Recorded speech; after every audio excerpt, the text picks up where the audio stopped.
আমরা হয়তো আরও আগে সাবধান হলে আমাদের হয়তো এত বড় ক্ষতিটা হতোই না।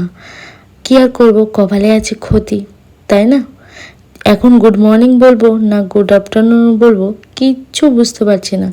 কারণ জানো, মা তো বাড়িতে, মাই রান্না বান্না করছে, সব কাজকর্ম মাই করছে। দেখো আমার জন্য ব্রেকফাস্টও রেডি করে দিয়েছে, রুটি, চিকেন, চা, বিস্কুট আর একটা মিষ্টি মানে সন্দেশ। আর এই দেখো মা একটা মা ঘর বাড়ি ভালো করে পরিষ্কার করে দিচ্ছে। আর বিছানাটা দেখেছো আমি যেমনভাবে গোছাই তার থেকে ঠিক অন্যরকমভাবে একদম সুন্দরভাবে বিছানাটা গুছিয়ে দিল। আর এই দেখো ভাইয়ের ফলের জুস বানানোর জন্য আমি ফলটাকে এই জুসারের ব্যাপারে আমি তোমাদের কিছু কথা বলতে চাই। দেখতে পাচ্ছ তো যেই জুসারটা দিয়ে আমি জুস করছি, এটা আমি বারোদল থেকে কিনেছিলাম। কিন্তু এতটা বোরিং, আমি হাত দিয়ে